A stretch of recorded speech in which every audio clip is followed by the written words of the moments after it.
अस्सलाम वालेकुम दोस्तों, एक बार फिर से स्वागत है आपका AIMM धमाल न्यूज़ में। ऑल इंडिया मजलिस इत्तेहादुल मुस्लिमीन के सभी चाहने वालों के लिए AIMM पार्टी के सांसद इम्तियाज जलील साहब का एक ऐसा वीडियो क्लिप लेकर हाजिर हुए हैं जिसे सुनकर और देखकर कहने की आप सभी AIMM पार्टी के चाहने वाले वीडियो क्लिप को शेयर किए बिना रह नहीं पाएंगे।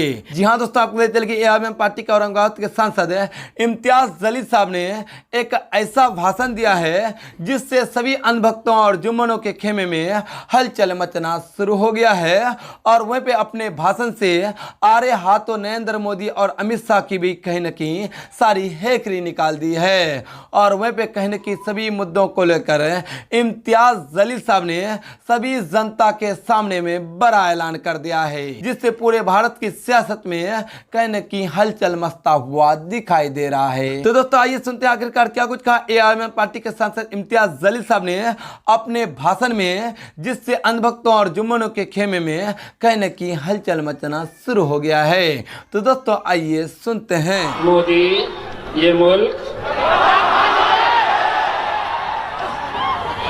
अब केस भी नहीं होता, और अगर बनाना भी चाह रहे हैं तो बाबा जी का ठुल्लू मिलने वाला है। कितना लड़ेंगे, कितना इंतजार करेंगे। असद भाई साहब से तो हम ये इल्तिजा करना चाह रहे हैं कि आज आप ये ऐलान कर दो कि मोदी जी लाओ, आप CAA लाओ, NRC लाओ, NPA लेकर आओ। जब भी कोई आएगा मेरे घर पे दस्तावेज मांगने के लिए तो मैं दूंगा, लेकिन एक शर्त पे दूंगा। मोदी जी, तुम कहां पढ़े थे? नहीं है ना दस्तावेज।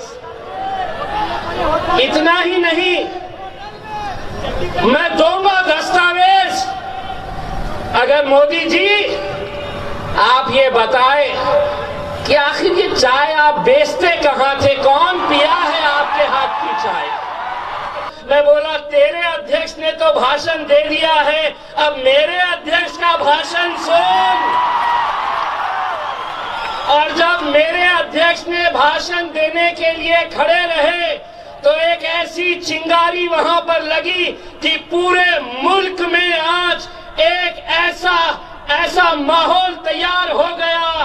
भाषण खत्म हुआ और असद साहब ने कह दिया कि तूने बिल लाया, तूने ये कानून लेकर आया, तेरे इस कानून का, तेरे इस बिल का मेरी नजर में क्या हैसियत है ये देख मोदी,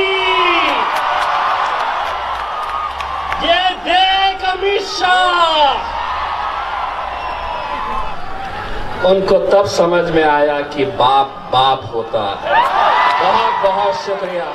सीनों पे गोलियां खाएंगे मगर कागज नहीं, कागज नहीं। तुम मारो गोलियां, तुम चलाओ लाठियां, तुम्हारी गोलियां खत्म हो जाएगी मगर हमारे सीने खत्म नहीं होंगे, याद रखना। तुम 100 को मारोगे, 1000 देश प्रेमी पैदा हो जाएंगे। तुम 1000 को मारोगे, 1 लाख संविधान के रक्षक पैदा हो जाएंगे। कितनों को मारोगे मोदी अमित शाह, कितनों को मारो, नहीं मार सकते तुम, क्योंकि अब इनकलाब आए। क्या कहा था आपने? देश के गद्दारों को गोली मारो।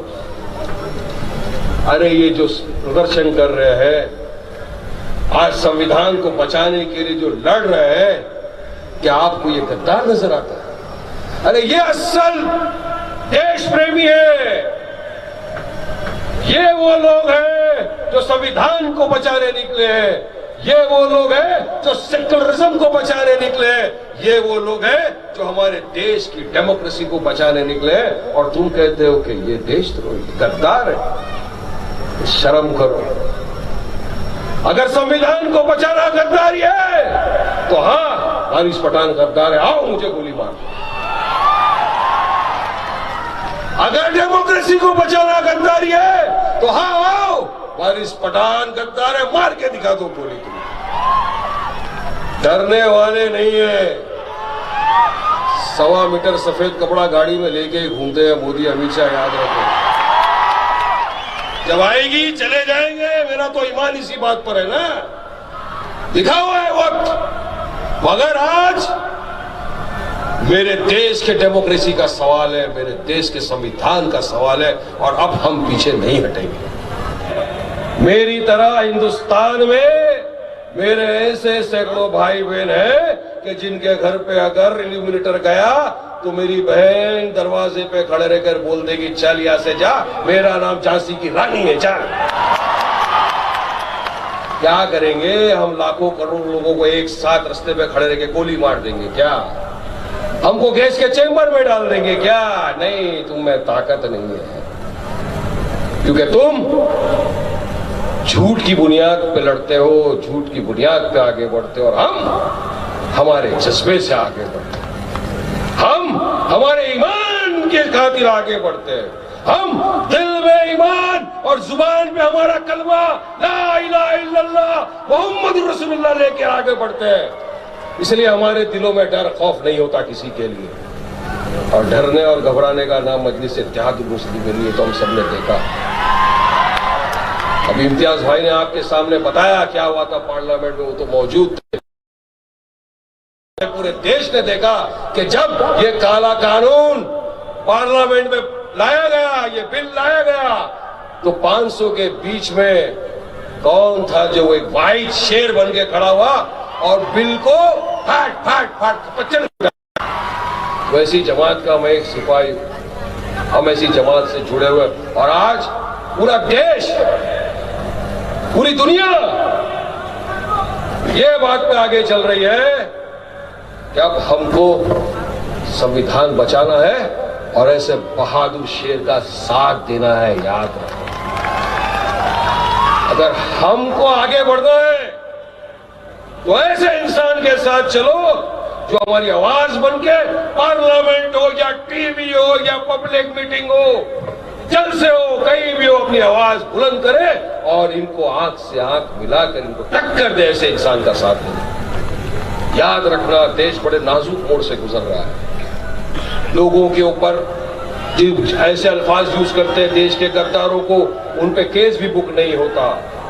जो लोग ये बोलते हैं कि इनके मदरसों में क्या सिखाया जाता है, मैंने जवाब दिया, अच्छा हो मुझे याद आया ये बात। एक है इसी तरह का बेवकूफ इंसान बिहार के अंदर बैठे बैठे प्रेस कॉन्फ्रेंस करता रहता है और रोज एक बात बोलता है, और मैं भी मजलिस इत्तेहादुल मुस्लिमीन का स्पोक्स पर्सन हूँ, बराबर जवाब दे रहे हैं हम भी। बोलता हमारे मदरसों में से आतंकवादी पैदा होते हैं। अरे झूठे, मैं बताता हूँ आतंकवादी कहां से आता है। Mahatma Gandhi, father of the nation, को जिस आतंकवादी नथुराम गोडसे ने मारा था वो किस शाखा से आया था? गुजरात में हमारी मां बहनों की इज्जत लूटी गई, बच्चों को मारा गया, और जिन्होंने मारा था वो किस शाखा से आते थे? जामिया में और शाहीन बाग में जो पिस्तौल लेकर चला गया वो किसकी बात सुनकर चला गया था और किसकी शाखा से आया था? जरा जवाब दे दो मुझको इस बात का। इनके